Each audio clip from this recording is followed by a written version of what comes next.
Anyone that's been to a sporting event, the atmosphere before a game, I think Game Time Decisions has that same exact atmosphere. This is our arena. This is what we do. There is going to be an energy to Game Time Decisions that you will feel night in and night out. The excitement you get when you lock your bets in, when you're figuring out what you want to do, we can zone in on the biggest games each night. I want this to be the place that people come to before the games start so they feel as ready as possible to lock in their cards. We are going to hit every single one of those markets that you need to know about. We're going to go through every single thing, and I've got a great team behind me that's going to help me get the job done. There is not going to be a better place, I promise you, than Game Time Decisions to get that new information, react to it, and be able to then bet accordingly. We will have everything at our disposal, and we will use that to our advantage. I'm Kevin Walsh. Tune into Game Time Decisions from 6 to 8 p.m. Eastern on SportsGrid. It's a new era in CFB to start off this year, put on full display. My take on this game is simple. I know some people will be upset about it. Good riddance to the Pac-12. Can you do it in terms of a week to week to week? I don't see a pathway for this team to miss the college football playoffs. We want to make sure you have those best bets in the entirety of our betting cards. That was thinking! But he had that program was already going there! Only on SportsGrid. The sharpest football contest show in the land, the Las Vegas Football Contest Show, focuses on Circus Sports Million, Circus Survivor, and the Westgate Super Contest, handicapping the games and releasing our contest picks every week of the season. With two former Super Contest winners, Brady Cannon and James Salinas, a former NFL player, Mike Pritchard, and over $1 million in contest prize money won combined, the Las Vegas Football Contest Show will have you prepared this season.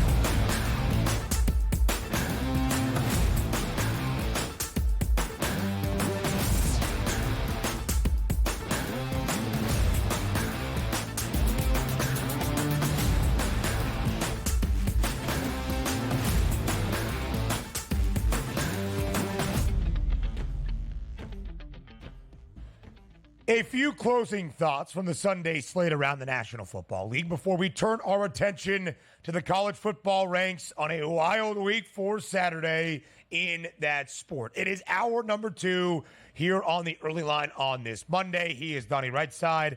I am Ben Stevens. DRS, let's go back to Los Angeles. Home opener Sunday afternoon inside SoFi Stadium. But it did not feel overly welcoming, one, because there were so many 49ers fans, and also just the statement around L.A.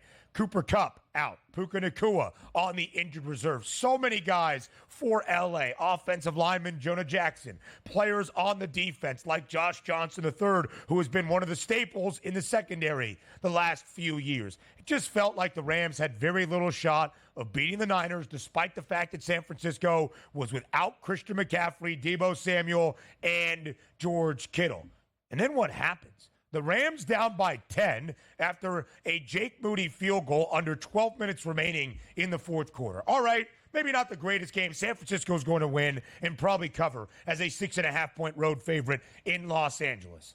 The Rams turn that game on its head, and Matthew Stafford delivers once again in clutch time. His 36th game-winning drive of his NFL career as Josh Carty pays it off. The rookie kicker out of Stanford delivers the 37-yard field goal winner. The Rams, one of those 4 teams, has a 5.5-point underdog or greater to win outright on Sunday. I'd say to Sean McVay, I apologize. I'm sorry I wasn't familiar with your game at this point because I thought the Rams were headed for an 0-9 start to the season with all these guys banged up. And I understand the 49ers weren't without injury. They were incredibly damaged. But from what you saw last week with the Los Angeles Rams, it looked like they quit. And it's not only the fact of quitting, it's they quit and they're injured at the same time. How could they possibly show up? And then they're down 14-0 in the first quarter. Looked like it was going to be 35-3. And then what gives with Sean McVay saying, you know what? I'm going to take some time for myself and we're going to trade everybody at the deadline, and it's going to be a fresh start in Los Angeles. That was an incredible comeback here. And also, on a day where Brock Purdy threw 3 touchdowns without Deebo Samuel and George Kittle, with Ayuk basically still trying to work his way back in, and it was the Juwan Jennings show. And you still had Mason, 19 carries for 77 yards. Purdy with 41 on the ground. Purdy almost threw for 300 yards, and they ran for about $140, and they lost that game to the injured Rams. That's unbelievable, as now the San Francisco 49ers sitting at 1-2. This should have been a walk in the park. And yes, again, understand the deficiencies that you had on offense for the San Francisco 49ers, but that's when you usually trust Kyle Shanahan as the best play caller in the NFL, and you're still leaning on an incredibly talented defense, which the week before the Rams couldn't do anything against the Arizona Cardinals, let alone score 27 points and have a comeback victory here. And you're right, it was a home game for the 49ers that the Rams won. I can't believe they won that game.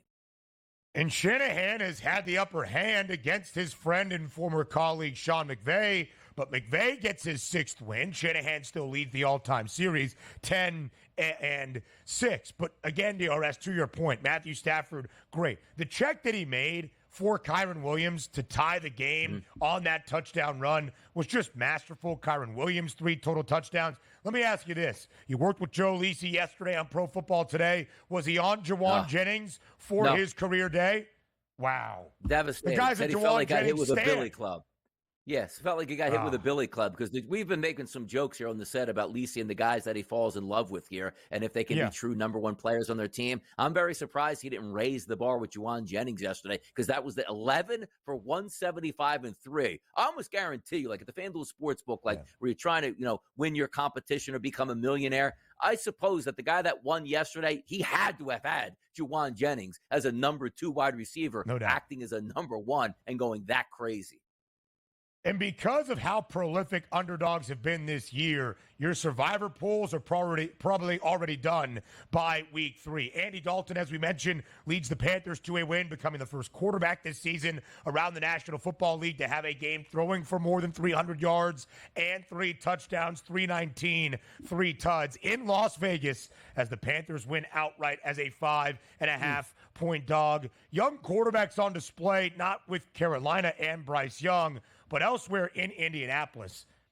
Wasn't great DRS on either side for Anthony Richardson or Caleb Williams. Anthony Richardson, 10 of 20 for $167, 2 interceptions. Caleb, 363, 2 touchdowns. His first 2 touchdowns of his career, but still 2 interceptions. Only 63 yards for the Bears on the ground against a Colts team that gave up more than 260 to the Packers a week ago.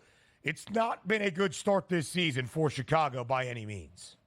No, it certainly hasn't. And also, you saw the bad play earlier in the game by Caleb Williams, sort of in that scramble mode in second half, finally gets in rhythm, but it was really too little, too late at that point. And also, we understood this was going to be a Jonathan Taylor game. 23 carries, $110, 4.8 yards per carry, and 2 touchdowns.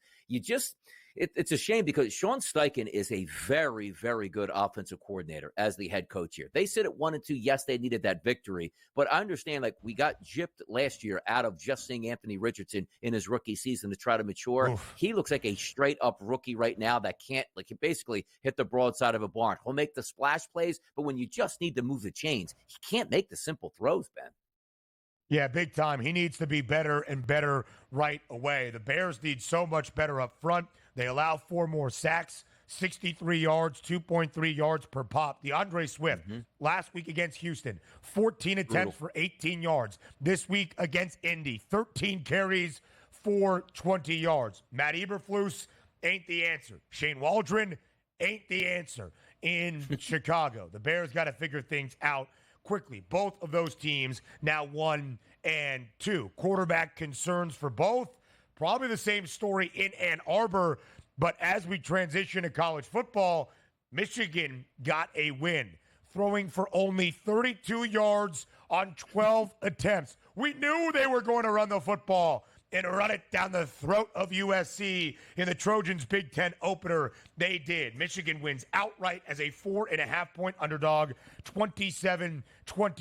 Total of 44.5 goes over. Michigan scores on 4th and goal from the 1-yard line with 37 seconds remaining to win this football game at home in the Big House against USC.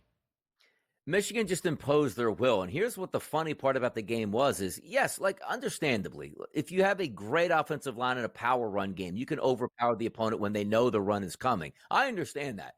But at a time where the Trojans have played very good defense this season, like you should have just been in zero coverage on the outside with 9 players in the box saying, if Orgy can beat us deep, then so be it. But even Ben, on the last drive of the game, it was like, they got to start passing now. They had no intention to pass the football and just broke off big run after big run. Like your 2-minute drill is running the football. Like how hilarious that is. It's unsustainable. Yeah. Yes, they got the win. That's all you can credit the coaching staff for. I understand that. But Alex Orgy moving forward, he cannot be your starting quarterback. He's not a starting. Give him packages in games where he can be explosive in the red zone. It makes some sense. He can't be your every down quarterback. It just can't happen. But neither can Davis Warren, so I actually think Alex Orgy Davis Warren's Tom Brady. They're calling Davis Warren Tom Brady after that football game. Yes, absolutely. No, he's not. Tom Brady never had a stat line in his career where he went 11 of 14 with 3 incompletions, but the ball did not hit the turf. It was picked off by the Arkansas State Red Wolves 3 times. Alex Orgy is the answer. What his QBR is. For right now, listen, I'm not saying it's great, and that's why I think the overwhelming outlook for either USC or Michigan is even kind of hampered after the result on Saturday. USC's biggest task, could they answer the bell in a Big Ten battle and stop the run? Nope. 46 carries for Michigan. You knew exactly what they were going to do for 290 yards and 3 touchdowns. To Donnie's point, Michigan's final possession, down by 4. Under a minute remaining. They ran it 8 times and only threw it twice and scored on 4th and goal from the 1-yard line with 37 seconds. And oh, by the way, Kalel Mullings, he's the lead back. 17 carries for a $159 and 2 touchdowns. A statement on Saturday night in Norman. Next.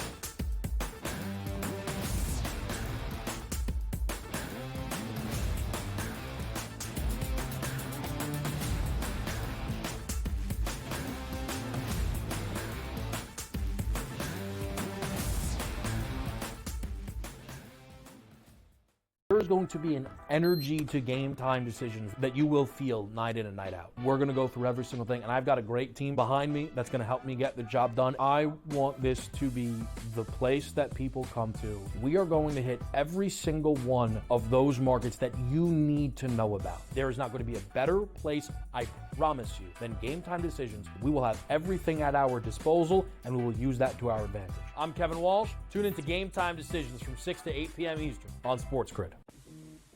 Right here with you on Pro Football Today on SportsGrid. Odds in motion, trying to see what lines have moved throughout the week. Never felt more comfortable in this set than I do for this year. I am ready. I'm just getting angry. The hot takes are going to be here all long, people. What in the world is going on in Miami, Dom? It's not particularly anything to shy away from just because many people are on top of it. Hot take, hot take. I think this line is asking you once again to take New Orleans. Pro Football Today, only on SportsGrid. The only streaming sports betting network. Tips, info, and insights to up your IQ. It's smarter to be on SportsGrid. New to the Live Golf Plus app. Watch Live Golf any way you want it. Follow any group. Replay any shot. Anytime, anywhere. Any questions? Watch Live Golf live and on demand. Brew Crew has already clinched the National League Central. They're 2 games behind L.A., that being the Dodgers, trying to maybe get the 2nd seed in the National League standings for October. Both of these teams have a chance to score some runs against these pitching matchups, so maybe another over, even though we do have a playoff atmosphere. And yes, Milwaukee did clinch, but there's still an eye on the prize of we might be able to chase down the Dodgers and also the Phillies to get one of those buys. The early line, only on SportsGrid.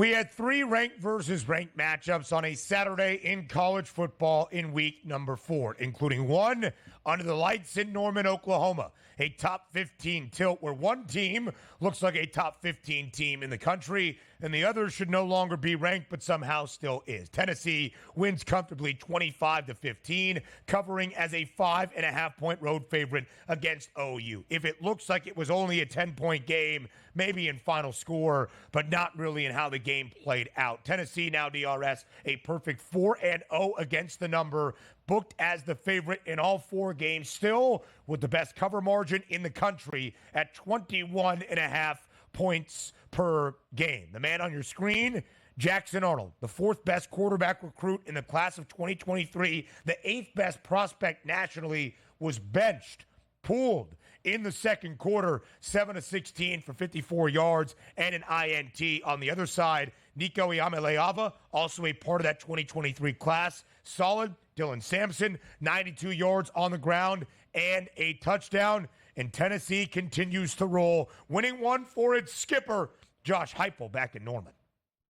Yeah, he was emotional after the game, and rightfully so. Like, that's where he was born and bred, basically. They're leading them back as a player, and now you see him, the Tennessee Volunteers, coming back home with a great win. This is what I like, too, because it was so much we were talking about, Ben, the Tennessee Volunteers offense. Hey, how many points can they score? 40, 50, 60, 70 points. They scored 25 points, and it was plenty enough because their defense was sensational on the road. As you said, Jackson Arnold getting benched in that football game. That wasn't just because he played bad. That's because of how good that Tennessee defense actually was. And you might look at the statistics, right? Quarterback throws for $194 and 1 touchdown. That's all he needed to do. If you would have told me Tennessee's going to run the ball 52 times heading into Norman for 151 yards, which is under 3 yards per carry, you'd say, what was it, like a torrential rainstorm? They probably got beat in that game. No, they did what they were supposed to do. That's good coaching here. We have a team down we don't think can come back. Let's bleed that clock. Let's get out of here with a victory. Unimpressive maybe to some, but ultra impressive to me. That's a head coach that has the sign of the times with his team saying, you know what? We're going to win this football game. We're not going to give it away, and they didn't. Like what I say. The Vols might be even more impressive on the defensive side based on our relative expectations for the offensive numbers. We know that Josh Heupel's teams can put up 34 carries for OU for just 36 yards. Tennessee, one of the 13 4-0 teams around the country that have multiple wins against a ranked opponent. Tennessee knocked off NC State and Oklahoma, both of those games away from Knoxville. Illinois, also multiple wins against a ranked opponent, including its upset over the Huskers on Friday night. Those were 2 of the 4 ranked versus ranked matchups. Here was another. In Stillwater on Saturday, our question, as the line went back and forth all week long, would Cam Rising play? Nope. Isaac Wilson, the younger brother of Zach, and his running back backfield mate, Mekhi Bernard, still lead Utah to a victory on the road in Stillwater. 22-19, Utah closed DRS as a slight money line favorite. A 1.5, I guess, but it was a virtual pick'em. Total of 53.5 stays under. And Isaac Wilson, who threw for 3 touchdowns against Utah State 2 weeks ago, was not very good. 2 INTs against Oklahoma State. It was Mekhi Bernard who won the running back battle, 182 yards for Utah. Ollie Gordon II, 3 consecutive weeks with less than 50 yards on the ground, just 11 carries for 42 yards against a stout Utah front. Yeah, not good enough there. Like, if your starting quarterback's going to be out for that game for Utah, it's many people probably anticipated what happened. You'd figure that ground game would have been impactful for Oklahoma State, not actually Utah. And there are some degrees of who's going to have success. We just talked about Tennessee running the ball 50 or close to 50 times and only getting 150 yards. 52 times for 249 for close to 5 yards per carry on the road against a ranked opponent. That's how you get it done. Look at those Utah Utes now, 4-0, but also, most importantly, that kicking off the conference in the Big 12. They get the 1-0 shot here, now above Oklahoma State in the standings. Yeah, conference debuts in large part on Saturday. Utah now a top 10 team in the recent AP poll. Just the 3rd home loss for Oklahoma State in Stillwater since 2021, a 21-3 record. Of course, one of the stories of Saturday was Arch Manning making his first ever start in Austin for the Longhorns. He was okay, took a couple of lumps as you would expect. It was Texas's defense in a game they were expected to win comfortably, and they did. 51-3, the Longhorns triumph over UL Monroe. They cover as a 41.5-point favorite. Tennessee, Texas, Ole Miss, the only three teams around the country 4-0 against the spread, booked as a favorite in all four games. Arch was fine. We'll show you his stat sheet in just a moment. Jaden Blue, great on the ground, 124 yards, 3 rushing touchdowns. The Longhorns, Donnie, allowed 111 total yards. That's it. 111 total yards to the Warhawks of ULM. And here is Arch Manning, 15 of 29, 258 yards, 2 touchdowns, but 2 INTs. Joe Ranieri on this show last week said that we would never see Quinn Ewers again. I love Joe, but he's frankly incorrect. Quinn will take over when Texas needs him to be healthy. Yeah, Arch was like, you know what, man, that's my best friend that I can't look too good here. Let me throw a couple picks here so my guy can get back in there and I can go back into the cut and make all my NIL money. Love the way UL was talking about during the week. Their coach is like, man, we beat this guy in high school. These guys know what, Arch Manning is all about. Only to get beat 51-3, but also if you're showing up in Austin, man, with your quarterback named General Booty and not taking care of business, man, that's a tough scene because the Texas Longhorns whipped that booty all night long, BSS 51-3. You're my boy, Blue? Yeah, he was. 4 touchdowns, baby. Yeah. Listen, it can lead to some jokes, right? But the overall offensive display out of the Warhawks was General Booty. Yeah, it wasn't great for I thought it was a nickname, ULM. It's not. It's a real name. No, it's not. No, it's his God-given birth name. No doubt about it. He's the nephew of John David Booty. You remember the former USC LSU quarterback? He's a part of that family there. So that is where things stand. By the way, Texas will open up its SEC slate this upcoming Saturday at home against Mississippi State. Oh, boy, those Bulldogs are bad in the first year under Jeff Lebby. They are 1-3. Texas, for its first ever conference game in the SEC, is a 37.5-point favorite. We'll see the status of Quinn Ewers as this week progresses. More college football scores from Saturday. Donnie Rightside will talk to you about Miami on the other side of the break here on TEL.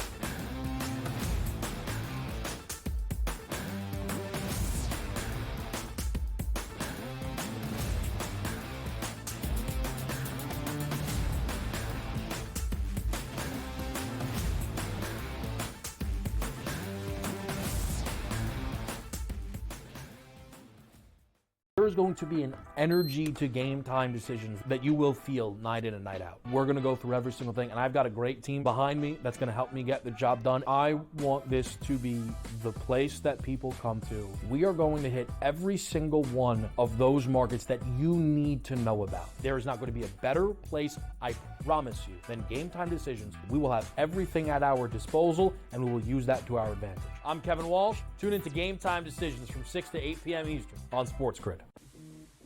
Right here with you on Pro Football Today on SportsGrid. Odds in motion, trying to see what lines have moved throughout the week. Never felt more comfortable in this set than I do for this year. Brady, I'm just getting angry. The hot takes are going to be here all season long.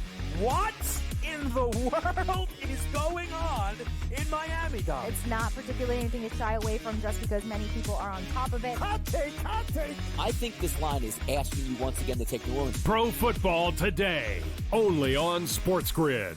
The only streaming sports betting network. Tips, info, and insights to up your IQ. It's smarter to be on SportsGrid. New to the Live Golf Plus app. Watch Live Golf any way you want it. Follow any group.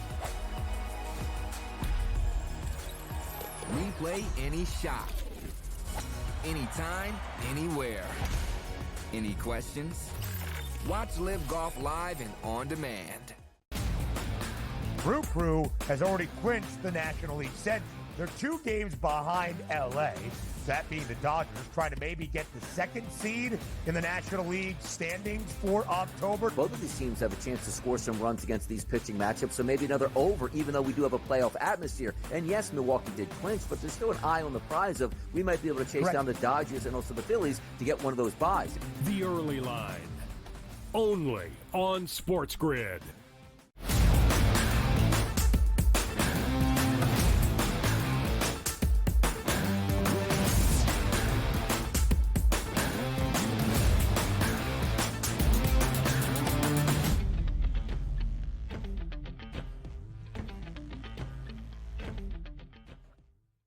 More Saturday scores from week 4 around college football. Missouri was tested by Vanderbilt, having to escape once again in OT. The Commodores cover as a 2-score underdog, but Missouri does win. The Tigers, though, drop out of the top 10 in the AP top 25, allowing for some movement, including those Miami Hurricanes, now up to number 7 in the country, moving up a spot. It was a little bit dicey early in the opening half against South Florida in that in-state showdown. USF, under 3 minutes remaining in the opening half, did take a lead, 15-14, after a field goal was made.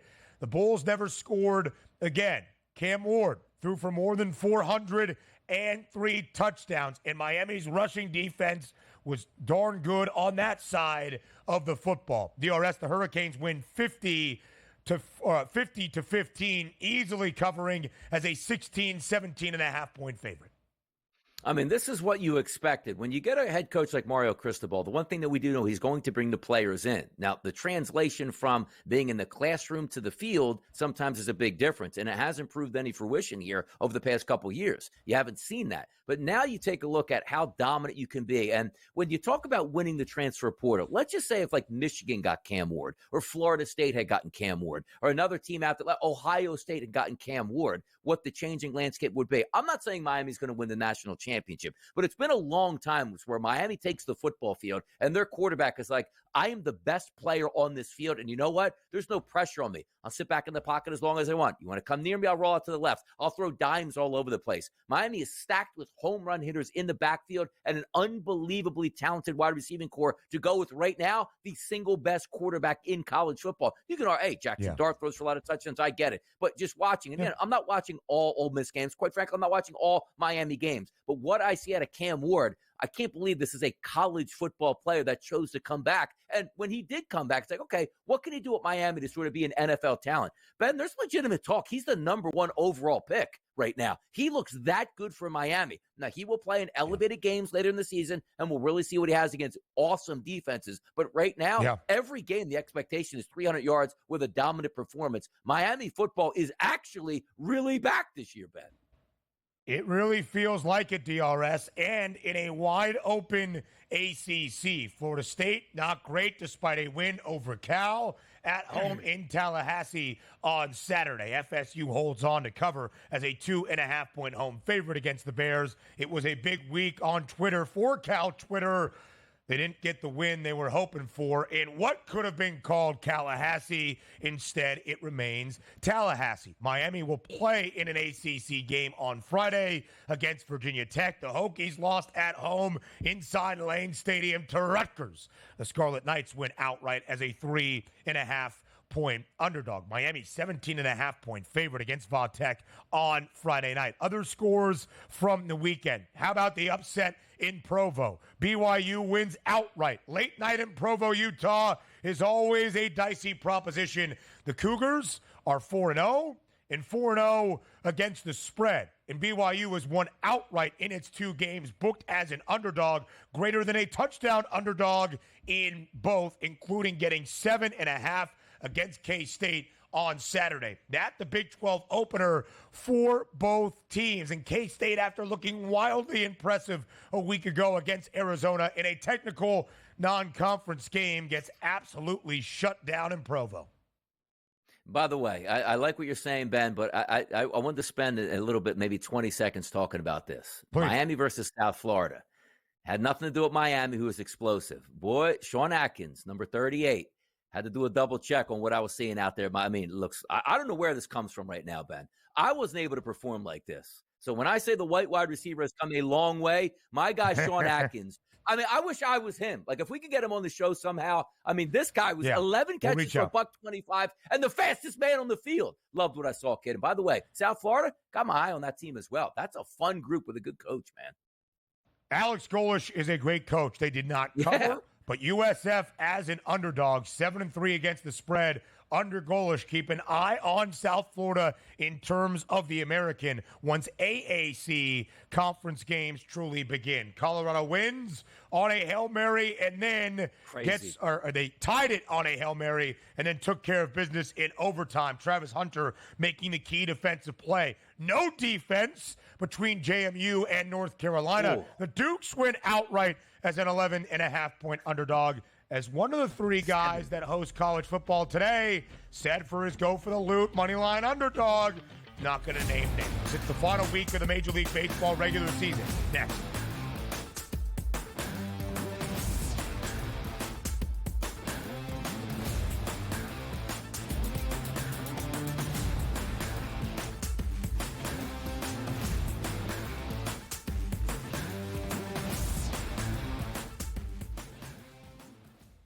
There's going to be an energy to game time decisions that you will feel night in and night out. We're going to go through every single thing, and I've got a great team behind me that's going to help me get the job done. I want this to be the place that people come to. We are going to hit every single one of those markets that you need to know about. There is not going to be a better place, I promise you, than Game Time Decisions. We will have everything at our disposal, and we will use that to our advantage. I'm Kevin Walsh. Tune into Game Time Decisions from 6 to 8 p.m. Eastern on SportsGrid. Right here with you on Pro Football Today on SportsGrid. Odds in motion, trying to see what lines have moved throughout the week. Never felt more comfortable in this set than I do for this year. Brady, I'm just getting angry. The hot takes are going to be here all long, people.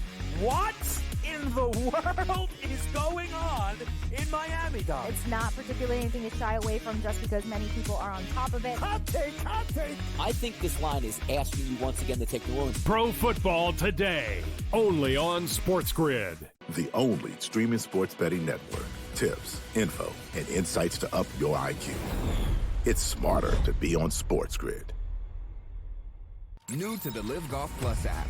Watch Live Golf any way you want it. Follow any group. Replay any shot. Anytime, anywhere. Any questions? Watch Live Golf live and on demand. Brew Crew has already clinched the National League Central. They're 2 games behind LA, that being the Dodgers, trying to maybe get the 2nd seed in the National League standings for October. Both of these teams have a chance to score some runs against these pitching matchups, so maybe another over, even though we do have a playoff atmosphere. And yes, Milwaukee did clinch, but there's still an eye on the prize of we might be able to chase down the Dodgers and also the Phillies to get one of those buys. The early line, only on SportsGrid.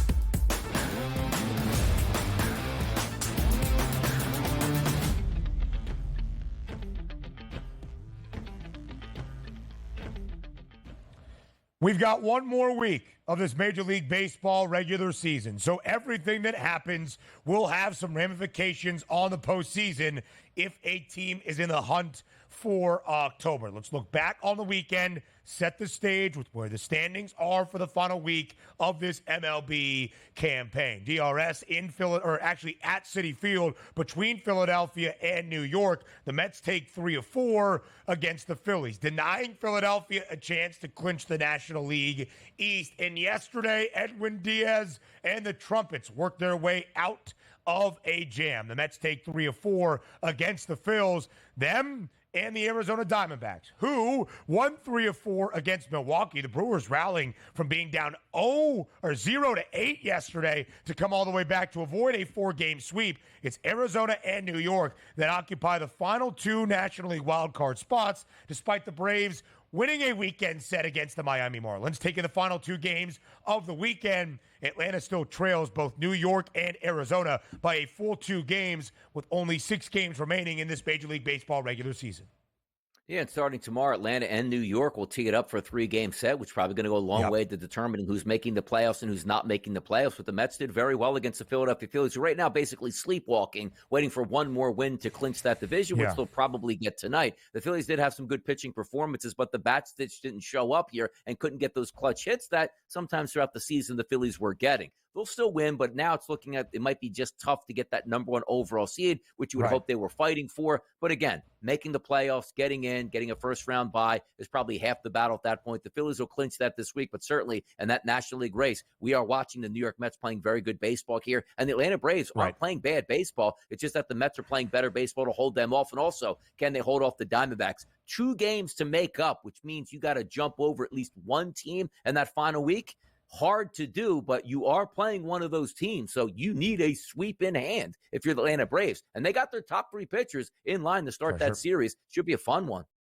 It is going to be a great series in Atlanta that starts tomorrow. There's only 4 games on this Monday. Teams get the day off before their final 2 sets do begin. The Dodgers, by the way, now a full game in front of Philadelphia as they win their weekend set against the Rockies. Yesterday, though, in the rubber match, Colorado led 5-1 entering the 7th. And then the Dodgers woke up. Kike Hernandez 2-run shot. Freddie Freeman an RBI in the 7th. And then in the 9th, Shohei Ohtani a solo shot. Ties it. Mookie Betts a solo home run. Wins it and walks it off for the Dodgers. The San Diego Padres, they sweep the White Sox. San Diego 3 games ahead of both the D-backs and the Mets for that top wild card spot. That's fine. That's what was expected. The reason we bring it up, DRS, the White Sox now have tied the modern Major League Baseball record since the year 1900 with their 120th loss of this season, matching in not the way you want to tie somebody, the expansion New York Mets of 1962 for the most losses by a team in the modern era since the beginning of the 20th century.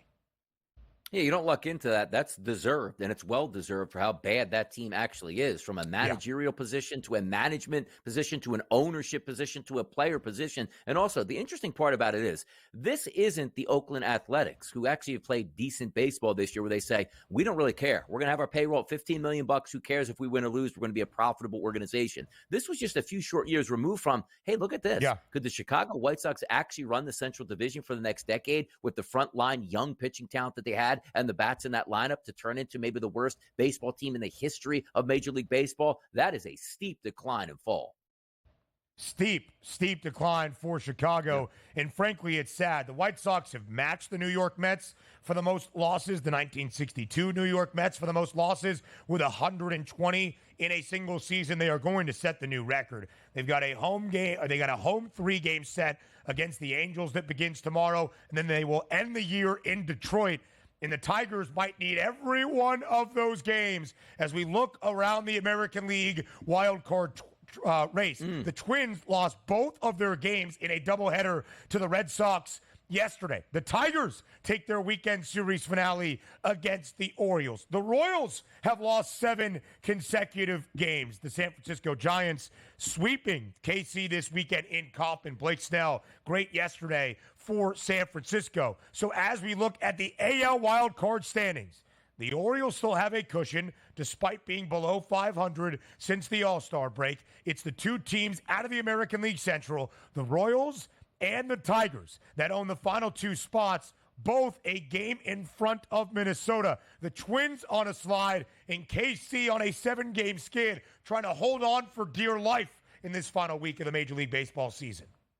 A tough scene all the way around, and typically at the end of the season, you want to be playing your best baseball here, and quite frankly, it's the Detroit Tigers playing their best baseball, winners of 2 straight games, 7 out of the last 10, and playing great baseball over the past month or so. And then you take a look at the Orioles, 3-7 in their last 10. The Royals, losers of 7 straight games, lost 2-8 over their past 10 games, and the Twins, 3-7, losers of 2 straight games here in their past 10 games. So it looks like the Tigers playing their way in while everybody else is just trying to hold on, which includes the Royals. Like, all you had to do was, when they were comfortably in position, you don't even have to play 600 baseball, 500 baseball. No. Just play 40% baseball, and you walk in here and them absolutely sliding. And I talk about this a lot. The pressure in that locker room is building. Pitchers feel like they have to be perfect now. The bullpen has to be shut down. Everybody at the plate hoping for a home run to sort of break through and give them that victory. That's never a good sign. I didn't even look at it. Did the Royals actually play today? I don't think they played today, did they? No, they have a day off today. They head to Washington against the Nationals to end or to start their second to last series, and then they will be in Atlanta That series could be wild between the Braves and the Royals to end out the final weekend of the Major League Baseball season, where playoff spots and wild card berths could be on the line. As we look at the American League Central, again, the Royals have lost 7 straight. That's the story. They've been pretty good outside of this 7-game skid. But DRS, let's go back to the end of August for both the Tigers and the Royals. And the Twins, rather. Detroit was 4 games below 500 on August 22nd, 62-66. They are 20-8 since then. The Twins were 15 games above 500. DRS, we thought the 3 teams in the American League wildcard chase by the end of August were determined. It was going to be, in some form or fashion, the team that didn't win the American League East taking the top spot. Baltimore has been struggling. They trail the Yankees by 6 games in that division, but still a comfortable cushion for that top spot. And then it would be the Royals and the Twins holding on. The Tigers weren't even a consideration. The Mariners had a better chance of winning the American League West, and the Red Sox were floundering in the second half. So let's talk about this. From August 24th, the Minnesota Twins, 15 games above 500, 72-57. They are now 9-18 since that point. Minnesota has found a way to lose all of their ground, and if the season ended today, it does not. We've got 1 week left. We've got 6 games remaining for pretty much every team around the bigs. Minnesota would be on the outside of the postseason looking in. Yeah, it's incredible. And again, you can sort of catch lightning in a bottle. We've seen some of these wild card teams do that. Still fighting for a playoff spot every single day, but playing good baseball and then showing up in the playoffs against a team that maybe was resting the final 2 weeks of the final week of the season, setting up the rotation, and you catch them by surprise. They're catching themselves by surprise right now. And again, final week of the season where everybody knows what the stakes are. And also, you sort of say to yourself, like, Washington is going to play Kansas City. Washington understands now they get a little bit more juice out of their series because, yes, they're already going home with nothing to play for, but playing spoilers sometimes at the end of a season when you can see that clear vision of, we only have a couple more days left, sometimes they dig in and can be those upset makers, and you find that out in a bad way. We'll see if some of these teams bounce back, but you're right. The Twins and the Royals, they just can't get out of their own way right now at the absolute worst time. And as we said, the Yankees need one more win to lock up the American League East divisional crown. New York still in front as of this moment, in front of the Guardians by 2.5 games for what would be that top spot in the American League. The O's 28-32 since the All-Star break, below 500, lost the final 2 games of their weekend against the Tigers. It's the final week of the MLB regular season. It's a doubleheader of Monday Night Football next.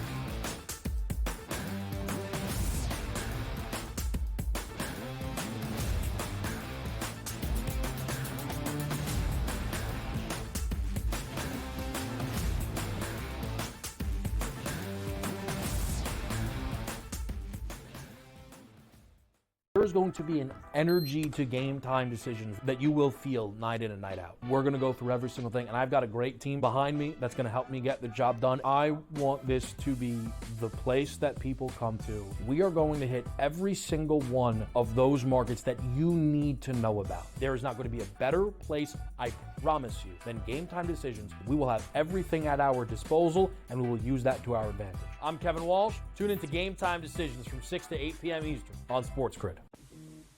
Right here with you on Pro Football Today on SportsGrid. Odds in motion, trying to see what lines have moved throughout the week. Never felt more comfortable in this set than I do for this year. Brady, I'm just getting angry. The hot takes are going to be here all season long.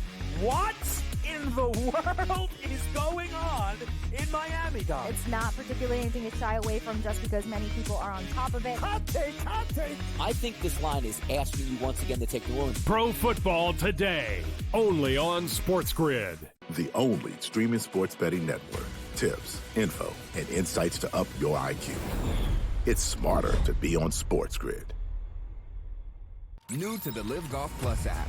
Watch Live Golf any way you want it. Follow any group. Replay any shot. Anytime, anywhere. Any questions? Watch Live Golf live and on demand. Brew Crew has already clinched the National League Central. They're 2 games behind LA, that being the Dodgers, trying to maybe get the 2nd seed in the National League standings for October. Both of these teams have a chance to score some runs against these pitching matchups, so maybe another over, even though we do have a playoff atmosphere. And yes, Milwaukee did clinch, but there's still an eye on the prize of we might be able to chase down the Dodgers and also the Phillies to get one of those buys. The early line, only on SportsGrid.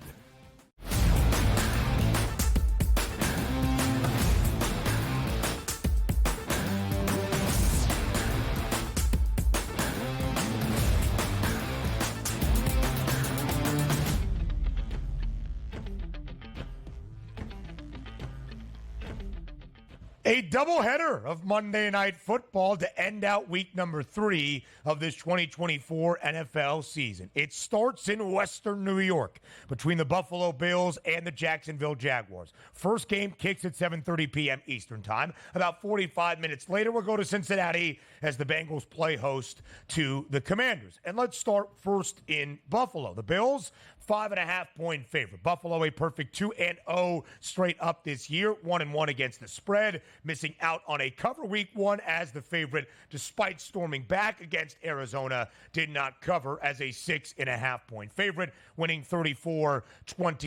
The Jags, also 1-1 against the number. They did cover as an underdog, despite also blowing an early 2-touchdown lead to Miami.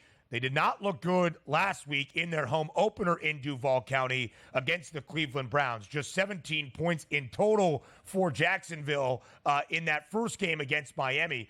13 against Cleveland last week. The offense has been slow to start for the Jags. DRS, how do you break down this matchup in Buffalo tonight? There's 2 angles that you're going to want to take a look at tonight. First, if you start with the Buffalo Bills, 2-0 to start the season, you're right. Sluggish performance against Arizona, who, again, I come full circle and say, you know what? Preseason thoughts till now, Arizona's a pretty competitive ball club at this point. Much better than I thought they would be. So maybe you look at that Buffalo Bills game number 1 and say, well, that's a heck of a comeback against a pretty solid Arizona team, or at least a team that's going to fight you to the finish. Week number 2, short week, go on the road and absolutely beat the heck out of the Miami Dolphins. Now, granted, we look at the Miami Dolphins and say to ourselves, what are the actual Dolphins this year? Maybe we have to readjust and reevaluate at this point the way they look. But also, the Buffalo Bills, it feels like they haven't played for a month, Ben. They played on that Thursday night. They've been off the entire time getting ready for the Jaguars, and now have a home game, and they're 2-0 in control of their own division. Now, if you want to take a look at the Jaguars, week number 1, they probably should have beat the Miami Dolphins, but blew that game late. And also, again, what do we actually think of the Miami Dolphins and how sound they are, even with Tua Tagovailoa, as the Buffalo Bills were blowing them out? Week 2 at home. Hey, look at that. Cleveland responds, played good defense and beat the Jaguars. Then you see Cleveland lose at home to the Giants and say, boy, is Cleveland even any good? So now you're taking a look at the Jaguars going 0-2 against 2 teams that basically look like bottom feeders potential right now in the AFC. But also you have to remind yourself of this. I am a big proponent as well, Ben. When you're 0-2 on the season, you are fighting for jobs inside the building, because if you go 0-3, the chances of making the playoffs are very minuscule at this point, unless you go an incredible heater. And as Bill Parcells says, you are what your record says you are, which means you'll be 0-3. That's a bad football team. You're also injured at the tight end position. Evan Ingram had a great season last year. He's going to be down week number 2. Now you're relying on younger rookie wide receivers on a team that hasn't played that great. And the Buffalo Bills are flying in high and mighty. So which one are you going to take? The 0-3, like I played yesterday with the Baltimore Ravens, knowing that obviously the Ravens are technically a better team than the Jaguars. They couldn't lose that football game on the road, and they didn't. I don't have that same type of appeal here saying, well, Trevor Lawrence all of a sudden is going to get this offense moving and going forward. The Buffalo Bills had under a touchdown. If I think the Buffalo Bills are going to win this game, which I do, then I think they're going to win this game by 7 points. That's the better angle for me. The Bills are better. The Bills are rested. The Bills are at home. Right. I mean, DRS, you're not wrong in your thought process, of course, there. When you look at the Jags, again, 0-2 since the postseason expanded in 2020 in the National Football League, that additional wild card team entering this Week 3 slate. In the past 4 years, we had seen 32 teams start winless 0-2. Only 2 have made the playoffs. Back in 2022, it was the Bengals. We'll talk about them on another 0-2 start in 2024. And last year, the Texans coming out of nowhere to win the AFC South in 2023. And again, Jacksonville had the expectation entering last year to go back-to-back as an AFC South Divisional champ with a young and promising quarterback in Trevor Lawrence. They got off to an 8-3 start to the first 12 weeks. They lost 5 of their final 6 to allow the Texans to take the divisional crown. But Jacksonville, despite this 0-2 start, DRS, and only averaging 15 points per game, and oh, by the way, they were shut out in the second half by the Finns week 1. So just 13 points in their last 6 quarters of football. I'm going to buy back in on the Jags. We have never seen, or actually once since 2000 in this millennium, an 0-3 team make the postseason after that kind of start. It was the Texans back in 2018. But I also buy in on the Jags for 2 more reasons. How great they have been as an underdog covering and on the road covering under Doug Peterson. 10-8 against the spread away from Duval County in the last now 2+ years. Did cover on the road in Miami. 12-9 against the spread as an underdog. And Donnie, we know this is the year of the dog. Teams that are a 5.5-point underdog or greater, 13-2 ATS. I think Buffalo wins tonight. I think Jacksonville keeps it within that 5.5-point spread. So if we're looking at this game and trying to be optimistic, right, you have some talented players, obviously, on the Jacksonville Jaguars. Just hasn't come to fruition just yet this year. Travis Etienne Jr., Bigsby's banged up coming into this game. So I look at it like this. What's going to be more likely here? Travis Etienne, who had 12 carries for 44 yards in game number 1 against the Browns, 13 for 52. He's been serviceable, scored touchdowns in both those games. You wish you would have held on to one of those extra touchdowns against Miami because they'd be 1-1 instead of 0-2 at this point. So I say to myself, if I like the Jacksonville Jaguars tonight, I actually don't bet the Jags because there's a chance that they could get beat by more than 7 points. But there's no way they're hanging around, Ben, unless Travis Etienne has a solid performance. You take a look at the FanDuel Sportsbook today, you're not asking for like a Saquon Barkley 72.5 or a Jordan Mason over 80 yards. Take a look at this. Travis Etienne in this game, 49.5 yards. If he doesn't get 50 yards, there's no way the Jacksonville Jaguars win this football game. But there is a chance that he can get 50-plus yards and then lose this game and lose it by margin. Travis Etienne is the key for me tonight. If you want to take Jacksonville, he has to perform tonight, and he should be the bell cow, which means 15-plus carries, which means he should be in the 50s, win or lose tonight for me, for the Jags. And Trevor Lawrence has to be a lot better. Last week threw for 220, but less than a 50% completion percentage, not a touchdown. Only 1 touchdown week number 1 and just a $1.62. DRS, if you think Buffalo is the better team, how do you look at their prop outlook for this night? Again, if you think they're going to win the football game, I think James Cook's going to be a big part of that. Love the way the kids looked early in the season. It looks like they finally have that bell cow that they can trust, but also just on the shoulders of Josh Allen. Like, if they score 3 touchdowns tonight, you know he's going to probably equate to at least 2 of those, which means he runs one in and throws one in, maybe hands the football off to Cook. If you're looking at a Buffalo victory tonight, it's right on the shoulders of Josh Allen. Can't lose with that guy. We'll talk a few more props from the opener on Monday, and then we'll get to Cincinnati next.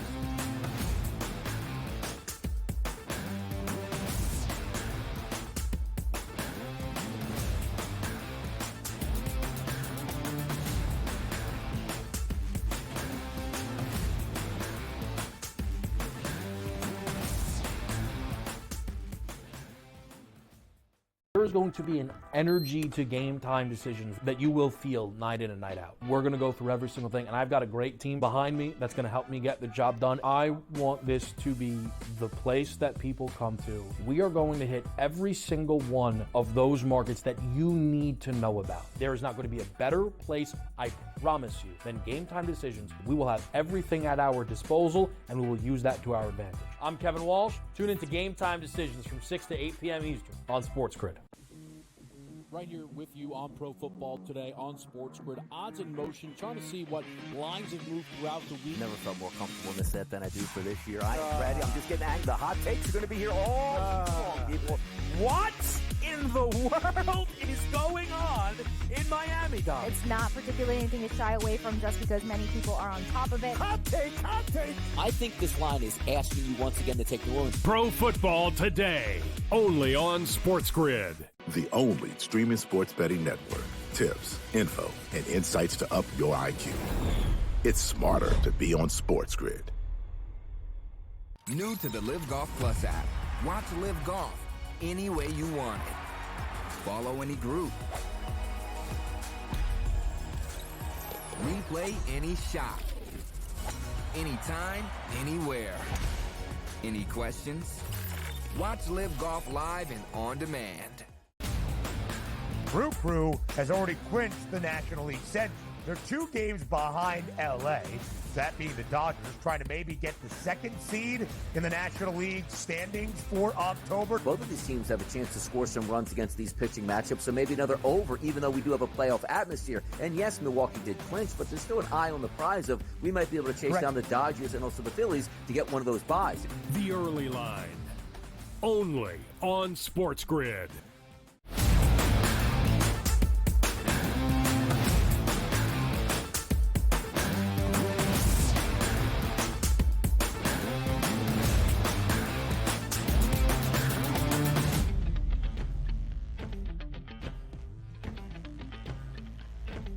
A few more props from the opener of our doubleheader on this Monday night to end out week number 3 in Buffalo. DRS, completely agree with your assessment on James Cook, 61.5 rushing yards. Jacksonville has been fine defensively in its first 2 games against Miami and then against Cleveland. It's the offense that needs to pick it up for the Jaguars if they are going to get their first win and avoid an 0-3 start. I find Buffalo incredibly interesting. Khalil Shakir is Buffalo's leading receiver this year, but nobody on the Bills has hit the century mark through 2 weeks. 96 yards is what Shakir has. He had more than 45.5 with 50-plus in week number 2 on that short Thursday night in Miami. James Cook, at least 95 scrimmage yards in each of the first 2. Part of that could also be, Donnie, Josh Allen in Buffalo so far ahead at the break, a pick 6 early in the third quarter against the Finns. They didn't need much. He was 13 of 19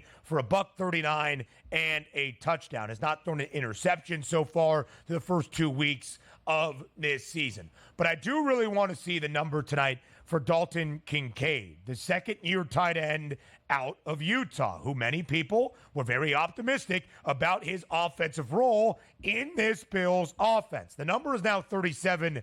I think it could be a buy low spot, not expecting Kincaid to be this bad through all 17 games for Buffalo this season. Yeah, also, let's take a look at some wide receiving options here, Ben, for the Jacksonville Jaguars. And yesterday, we loved this on the set, and rightfully so. Stephon Diggs, I think it was like 45.5, something in that range, under 50 yards, goes back to Minnesota, has a really nice day. They do get thumped in the effort, but certainly he showed up. I take a look at Gabe Davis going back to his old stomping grounds in Buffalo at 38.5. And again, if I do think that Jacksonville's going to lose this game, that means maybe some extra passes in the fourth quarter. That's not a huge number to go over, but also get back to the point of Travis Etienne. If Bigsby is banged up heading into this game, I'm looking at Travis Etienne out of the backfield also at 20.5. That's 2 screen passes, a couple dump downs here. I think we can make this work. So in a game I'm not in love with overall from like a side, let's just say total perspective, I think there's a pretty good props market that you can make, angles to this game that make a lot of sense. Granted, you shouldn't just be, hey, Gabe Davis going back to Buffalo, he's the centerpiece of that offense. Not necessarily, but understand the points too. These guys are in the locker room. You don't think Trevor Lawrence ever comes up to him, or at least CJ Stroud yesterday or the day before during the week of practice? Hey, man, I know it's a big game for you. I'll take care of you like you're going to be the center point, but I'm not going to embarrass you by giving you 1 target for 3 yards and have the crowd constantly on you the whole game. He should be able to get over that number, Gabe Davis, and get it to the 40s. Yeah, Gabe Davis, 38.5, only 3 catches in each of his first 2 games for the Jags, but has been over in both and was targeted 7 times a week ago. All right, so the Jacksonville Jaguars, winless 0-2. The Bengals have been winless 0-2 each of the past 3 seasons, but in the previous 2, in 2022 and 2023, they have won week number 3. They have won 4 of their next 5. They were trending in a positive direction last year before Joe Burrow got injured and missed the remainder of the season. Do we see something similar tonight in Cincinnati as the Bengals host the Commanders as more than a touchdown favorite? Yeah, I do think we're having a bounce-back performance tonight for Cincinnati. You take a look at that game number 2. They were the better team. They were better than Kansas City. But again, Kansas City has Patrick Mahomes, and you don't. Like Joe Burrow as a quarterback, he's certainly not Patrick Mahomes. But let's take a look in the focal point tonight that I want to look at here. That's T. Higgins at wide receiver is coming back into the fold. He does have the hamstring issues still, but he is playing. Here's the reason why I bring that up. I'm not going to be betting T. Higgins tonight. And maybe he has a great performance, but more of maybe a decoy playing half the snaps he typically does. But certainly he'll be on on the passing snaps much more than the running snaps as he was to have, let's just say, in a regular season game, him being healthy. But also, Jamar Chase on the opposite side. Tonight's the night for Jamar Chase. Tonight's the night he goes over 100 yards. Tonight's the night he gets in the end zone. Why? Because even if T. Higgins is out there basically as a decoy, he still has to be accounted for. It can't be Yoshi Voss and we'll let him run wild. Now T. Higgins is there, and you have to pay attention to him being an offensive red zone target, which means a lot more targets might be coming for Jamar Chase, and he gets single coverage as opposed to rolled over or double coverage here. I think tonight Joe Burrow shows up. Cincinnati's defense plays fantastic. It's a rookie on the road. That hook really is begging you to take the Washington Commanders. I'm not buying it. Cincinnati Bengals by double digits tonight on Monday Night Football.